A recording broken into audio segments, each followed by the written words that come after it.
Hi, it's me, JP. For today's video, samahan niyo ako as we explore the breathtaking Tarak Ridge. Tuturuan ko kayo kung ano ang mga kailangan at paano makapunta rito. Pero bago ang lahat, kilalanin muna natin ang Tarak Ridge. Kilala rin bilang Tabak Ridge o Knife Edge, ang Tarak Ridge ay classified bilang major climb na may difficulty na 4/9 at trail class of 3. Isa ito sa mga bundok na susubok sa iyong endurance pero siguradong bibigyan ka ng experience na hindi mo makakalimutan. Ang Mount Tarak ay matatagpuan sa bayan ng Maribeles sa lalawigan ng Bataan. May taas itong 1,130 meters above sea level at bahagi ng scenic Maribeles Mountain Range. Kilala ito sa challenging yet rewarding trekking trails na bumabagtas sa mga kapal na kagubatan, mabatong daan at malalawak na grassland. Habang umaakyat, mapapansin agad ang rich biodiversity ng bundok.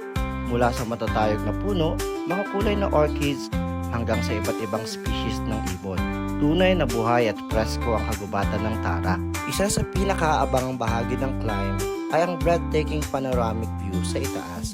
Kapag malinaw ang panahon, matatanaw dito ang napakagandang tanawin ng Manila Bay, Corregidor Island at ang mga kabundukan sa paligid. At minsan, bumabalot pa ang sea of clouds sa ibabang bahagi ng bundok.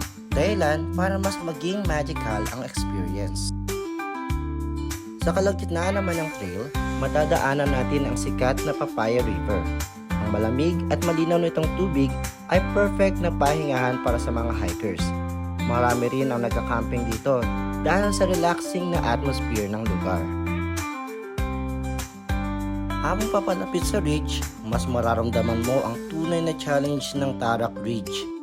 Dito mo mararanasan ang pagkapit sa mga ugat, paghila sa mga lubid, at ang tuloy-tuloy ng matatarik na akyatan. May mga pagkakataon pa nga na napapatanong ako sa sarili ko kung tama pa ba talaga ang naging desisyon kong umakyat dahil sa sobrang pagod at hirap ng trail.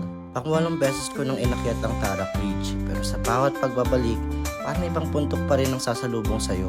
Maraming nagbabago sa trail at habang tumatagal, pakiramdam ko mas lalo itong umihirap. Pero siguro iyon din ang dahilan kung bakit hindi nakakasawang balikan ang Tarak. Dahil bawat akyat may bagong challenge, bagong kwento at bagong experience na naghihintay sa taas.